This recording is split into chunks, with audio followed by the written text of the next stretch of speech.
Picture this. You wake up before dawn. Not to an alarm, not to a phone buzzing on your nightstand, but to the sound of thousands of people already moving. Clay pots clanking, merchants hollering, goats bleating in narrow streets, the smell of fresh bread baking in communal ovens drifting through the thick morning air.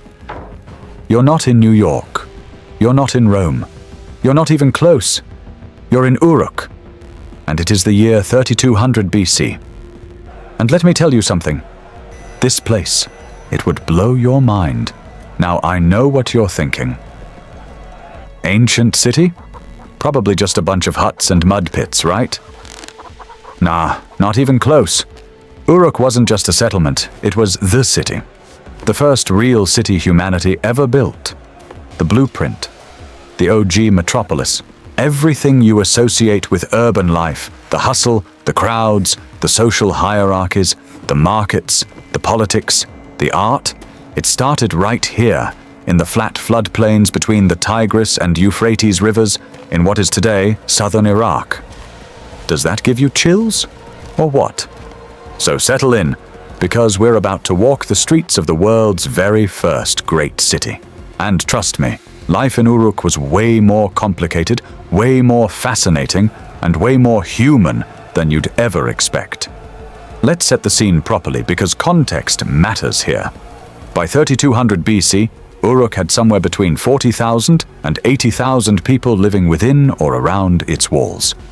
Now think about that number for a second. In a world where most people had never seen a settlement bigger than a few hundred souls, Uruk was basically a different planet. Farmers from the surrounding countryside would walk for days just to get a glimpse of it. And when they finally crested that last hill and saw the city on the horizon, the massive temple rising above everything else, smoke curling from hundreds of workshops, the noise, the sheer density of human life, many of them must have stood there with their jaws on the ground, thinking, what in the world is this place? The city spread across something like 250 hectares.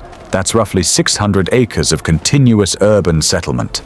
It was surrounded by massive walls, mud brick constructed, thick enough that you could drive a cart along the top of them.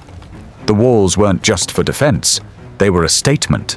They said, we are permanent, we are powerful, we are not going anywhere. And Uruk had been growing for centuries before 3200 BC. The earliest layers of settlement at the site go back to around 5000 BC, but the city's real explosion, what historians call the Uruk period, happened between roughly 4000 and 3100 BC. That's nearly 1,000 years of continuous growth, innovation, and expansion. 1,000 years of people figuring out day by day how to live together in numbers no one had ever attempted before. Now here's the wild part. And honestly, doesn't this just knock you sideways? The people of Uruk were essentially making it all up as they went. There was no instruction manual for building civilization. Nobody handed them a rulebook. They had to invent the solutions to problems nobody had ever faced before. How do you feed 50,000 people? How do you keep records when your trade networks stretch hundreds of miles? How do you organize labor when you've got thousands of workers? How do you maintain order when everyone's crammed together in the same tight streets? Their answers to those questions, they changed everything. And we're still living with their inventions today. All right, let's take a walk. If you stepped through the main gate of Uruk in 3200 BC, the first thing you'd notice is the noise. It's relentless. There's no quiet corner of this city. Everywhere there are voices. Sumerian, one of the world's oldest written languages, haggling, arguing, laughing, praying. The streets are narrow and winding, beaten down by generations of feet into hard-packed earth. Some of the main thoroughfares are wide enough for a loaded donkey cart, but most are tight, crooked little lanes that twist between mud brick buildings, packed so closely together you could lean out a second-floor window and shake hands with your neighbor across the alley. The buildings themselves are mostly 2 stories. Ground floor for work, a workshop, a storage area, a small shop. Second floor for sleeping and family life. Flat roofs where people dry grain, sleep on hot nights, and gossip about the neighbors. Sound familiar? Some things never change, huh? As you move deeper into the city, things get more organized. The urban planners of Uruk, and yes, there absolutely were urban planners, had divided the city into distinct districts. There were residential quarters, where families lived clustered around shared courtyards. There were craft quarters, where the smell of burning wood and hot metal told you the smiths and potters were already hard at work. There were warehouse districts, enormous long buildings stacked floor to ceiling with clay jars of grain, oil, and beer. The city's strategic reserves, managed by temple administrators, and then at the heart of everything, rising above the rooftops like something from another world entirely, there was the Iana precinct, the sacred district, the house of the gods. If Uruk had a soul, this was it. Here's something that most people get wrong about ancient Sumer. They separate religion from politics, from economics, from daily life, like they're different things. But in Uruk, they weren't. They were one thing, one giant interlocking system. And the temple was the engine at the center of it all. The most important temple in Uruk was dedicated to Inanna, the goddess of love, desire, war, and political power. She was, in a word, everything. The Sumerians would have said she basically ran the universe. And honestly, looking at her list of responsibilities, they might not have been wrong. Inanna held the ME, the divine laws and gifts that made civilization possible. Writing, kingship, music, craftsmanship, truth, law, the art of song. Inanna held all of it, and she had given it to Uruk. The White Temple, as archaeologists call it, sat atop a massive stepped platform, a ziggurat, rising some 13 meters above the surrounding city. The temple itself was plastered white, gleaming in the Mesopotamian sun like something you could see from miles away. Every surface was decorated. Mosaic cones of colored clay pressed into the plaster walls in geometric patterns, red, black, white, creating a visual richness that would stop you cold. And here's the thing. Can you even imagine looking up at that thing for the first time? In a world with no other structure taller than 2 stories, the White Temple must have seemed literally divine. Inside the temple complex, priests and priestesses conducted daily rituals, feeding the statue of the goddess, dressing it, bathing it, singing hymns. But the Iana precinct wasn't just a place of worship.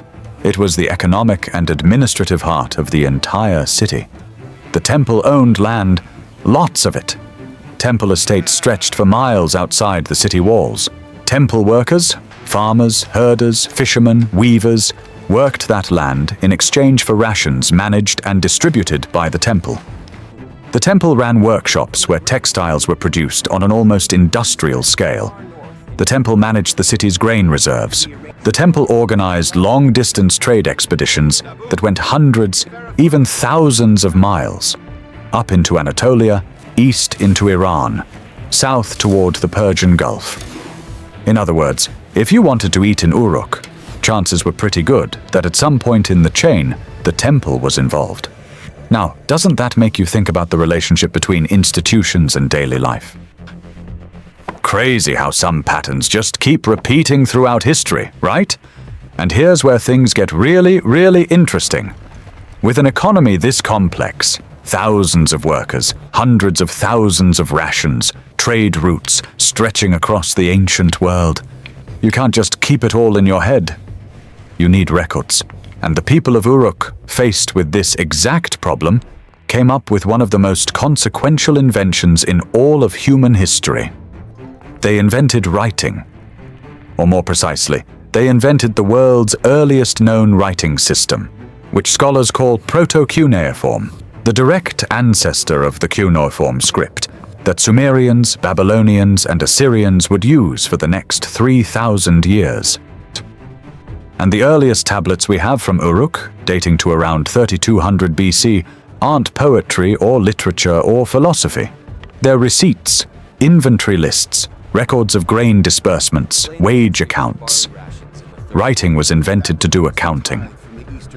Let that sink in for a second. Thousands of clay tablets have been recovered from ancient Uruk, and the vast majority of the earliest ones deal with the same basic questions. How much barley was received? How much was distributed? How many workers showed up? How many jars of oil were produced? A scribe sitting cross-legged on the floor of a temple storehouse, pressing a reed stylus into a wet clay tablet, recording the day's transactions. That person was practicing the earliest form of literacy on Earth. And over time, as the scribes got more sophisticated, those little pictographs, a head, a bowl, a fish, began to evolve. They became more abstract. They started representing sounds as well as objects. And slowly, over centuries, proto-cuneiform grew into a full writing system, capable of recording not just numbers and nouns, but verbs, grammar, stories, prayers, poetry. The first literature in human history was written in Sumerian, epic poems, hymns to the gods, and eventually, the Epic of Gilgamesh, the world's oldest major literary work, set right here, in and around Uruk, with Uruk's legendary king as its hero. Does it blow your mind that the first story humanity ever wrote down happened right here? Because it should. That's the kind of thing that hits different when you really sit with it. Okay, enough big picture stuff. Let's get personal. What was it actually like to be a regular person living in Uruk in 3200 BC? Your day started early. Real early. The city woke with the sun, and in southern Mesopotamia that sun is not playing games. By mid-morning in summer, the heat could be brutal, so the real work happened in the early hours and again in the evening.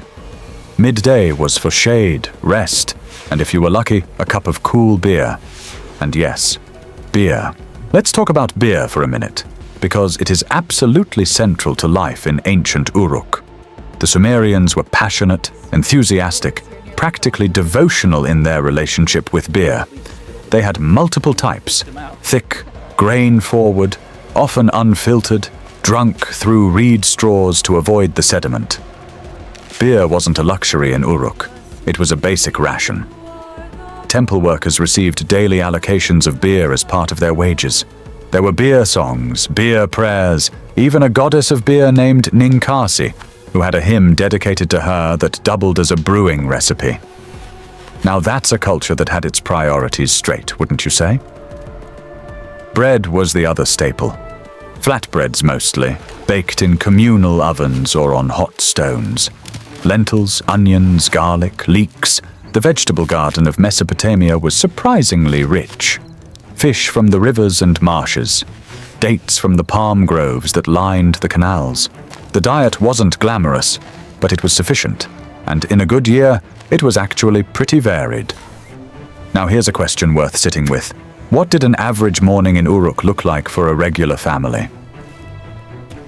Let me paint it for you. A woman wakes before sunrise in a mud brick house in the residential quarter.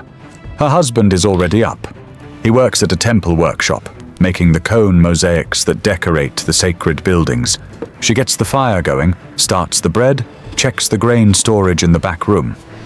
Her in-laws live with them. That's just how it works. Multiple generations in one household, sharing resources, sharing responsibilities. There's no retirement plan in 3200 BC. Your kids are your retirement plan. She has work of her own, weaving.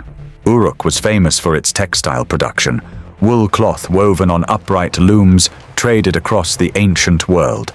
Many women in the city worked as weavers, either in their homes or in large temple-run weaving workshops employing dozens or even hundreds of workers. It wasn't glamorous work. It was repetitive, physically demanding. And if you were a temple weaver, you got paid in rations, grain, oil, beer, not in coin. Coins wouldn't exist for another 2,000 years. But it was skilled work, and the textiles Uruk produced were genuinely prized. You ever think about how many invisible hands went into building what we call civilization? Makes you look at history totally differently, doesn't it? Here's one of the most jaw-dropping things about Uruk that most people don't know. This city had trade networks that stretched across a territory bigger than modern Europe. Archaeologists have found Uruk-style pottery, artifacts, and even entire Uruk-style colonies and trading posts scattered across a massive region, up into modern Turkey and Syria, east into Iran, south towards the Gulf. This phenomenon, called the Uruk expansion, represents the world's first documented long-distance commercial network. Uruk merchants and administrators were literally establishing trading outposts hundreds of miles from the home city, exchanging finished goods, textiles, manufactured items, luxury craft products for raw materials the flat Mesopotamian floodplain couldn't provide. Because here's the thing about Uruk's location. It's on a river delta, incredibly fertile soil, abundant water for irrigation, but almost nothing else. No stone for building or carving, no metal for tools and weapons, no timber for construction, no precious stones. All of that had to come from somewhere else. And Uruk's solution was to become so productive, so commercially powerful, so organizationally sophisticated that it could trade for everything it lacked.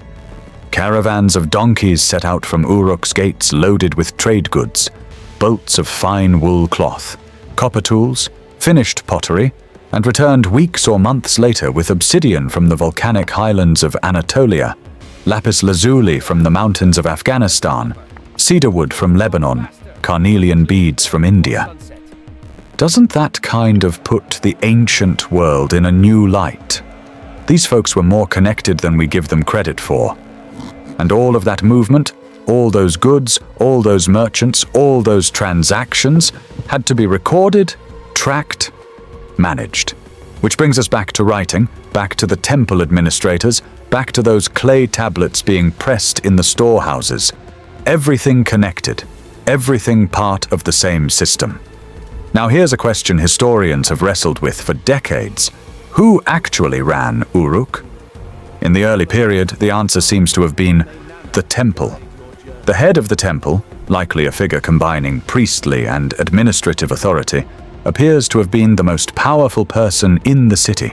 This individual oversaw the distribution of resources, managed the city's labor force, directed trade expeditions, and served as the primary intermediary between the human world and the divine. There's a figure that shows up repeatedly in early Uruk art. Archaeologists call him the priest king, for lack of a better term. He's depicted hunting lions, leading prisoners, presiding over rituals. He wears a distinctive netted skirt and a specific hairstyle. He seems to embody both sacred and secular authority. But we don't know his name, because the writing of this period isn't yet sophisticated enough to record names and titles clearly. Later, as the city continued to develop, something like kingship seems to have emerged, a more explicitly political authority alongside or eventually superseding the temple authority. And the earliest Sumerian king list, a fascinating document compiled much later, records a lineage of kings going back to before the flood, including kings of Uruk with legendary reigns of thousands of years. These early entries are clearly mythological, but they reflect a genuine Sumerian belief that Uruk had always been special, always been important, always been chosen by the gods. Isn't it wild how every civilization has its chosen city mythology? Makes you wonder what it says about human nature. The political culture of Uruk was one of the earliest expressions of a tension we've never fully resolved, the tension between centralized authority and individual freedom. The temple controlled enormous resources and could organize massive collective projects, but the evidence also shows private landowners, private merchants, individuals buying and selling and accumulating wealth independently of the temple. Uruk wasn't a communist state. It wasn't a free market. It was something messier and more human, a mixture of institutional control and private enterprise held together by shared religion, shared language, and the practical necessity of living together. Let me stop for a second and just say, the people of Uruk were genuinely brilliant artists, and this doesn't get nearly enough attention. The work of art discovered in the ruins of Uruk and dating to around 3200 to 3000 BC is one of the most extraordinary objects to survive from the ancient world. It's a large alabaster vessel, about a meter tall, carved in relief with 3 registers of imagery depicting a ritual procession. At the bottom, waves of water and